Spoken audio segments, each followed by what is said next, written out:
छा जेकॾहिं मां तोखे ॿुधायां त मिस्र जी रेगिस्तान में हिकु अहिड़ो राज़ लिकियलु आहे जेको 4000 सालनि खां कंहिं बि मुकमल तरह सम्झो न आहे ऐं जेको बि उन राज़ जे वेझो वियो कॾहिं बि अॻु जहिड़ो न रहियो। ही कहाणी आहे हिकु अहिड़ी मुक़बरे जी जेको पंहिंजे लानती करे मशहूरु आहे। पुराणे मिस्र में जॾहिं फ़राउन हुकूमत कंदा हुआ माण्हू सम्झंदा हुआ त बादशाह रुगो इंसान न पर ख़ुदा जहिड़ा हूंदा हुआ। उन्हनि फ़राउन मां हिकु तियूत कमन जॾहिं हिन जी मौत थी त खेसि हिकु शानदार मुक़बरे में दफ़न कयो वियो जेको अॼु वेले ओलकंस जी नाले सां सुञातो वञे थो। उन मुक़बरे जे दरवाज़े ते हिकु अजीब ख़बरदारी लिखियल हुई, जेको बि इन मुक़बरे खे खोलींदो न ते मौत जो सायो हमेशह रहंदो। सालनि ताईं हीउ मुक़बरो मिटी हेठि लिकियलु वियो। माण्हुनि उनखे सिर्फ़ु हिकु कहाणी सम्झो। पोइ 1920 में हिकु ॻोल्हा कंदड़ हिन मुक़बरे खे ॻोल्ही लधो ऐं जॾहिं हिन दरवाज़ो खोलियो त सभु कुझु बदिलिजी वियो। अंदरि सोनी सोन होफ़ज़ानो मासिक अजीब नक्श, पर सभ खां डिजाइनदड़ शइ हिकु अजीब ख़ामोशी हुई, ॼण को ॾिसी रहियो हुजे।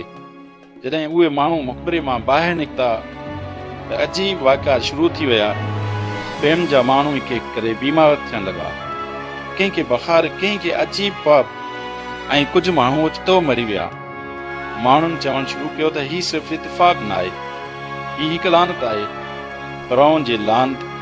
कुझु माण्हू चवनि था त मुक़बरे अंदरि का ॾिठल ताक़त हुई जेका परेशान थी वई हुई ऐं कुझु चवनि था त फ़राउन पंहिंजे रूह खे बचाइण लाइ कादो जो सहारो वरितो हो। उहो बि चयो वञे थो त जॾहिं बि को हुन खज़ाने खे हथु लॻाईंदो त हिन खे लॻंदो त को हिन खे ॾिसी रहियो आहे, न को चई रहियो हुजे हीअ मुंहिंजी जाइ आहे, तव्हां हली वञो। अॼु बि साइंसदान ऐं मुहक़क़ हिन राज़ खे हल करण जी कोशिश करे रहिया आहिनि। सारी सिर्फ़ बैक्टीरिया हो या को पुराणो फंदो या पोइ वाक़ई का लानत हुई। सच छा आहे उहो अॼु ताईं को बि नथो ॼाणे, पर हिकु ॻाल्हि पकी आहे, मिस्र जे रेगिस्तान में अॼु बि केतिरा ई मुक़बरा लिकियल आहिनि ऐं थी सघे थो उन्हनि मां कंहिं में अहिड़ो ई को ॿियो राज़ हुजे। तंहिं करे जेकॾहिं तूं कॾहिं मिस्र वञी ऐं कंहिं पुराणे मुक़बरे जे वेझो बीह त हिकु भेरो ज़रूरु सोचान त किथे को तोखे ॾिसी त न रहियो आहे बग़ैर वात वारो चहिरो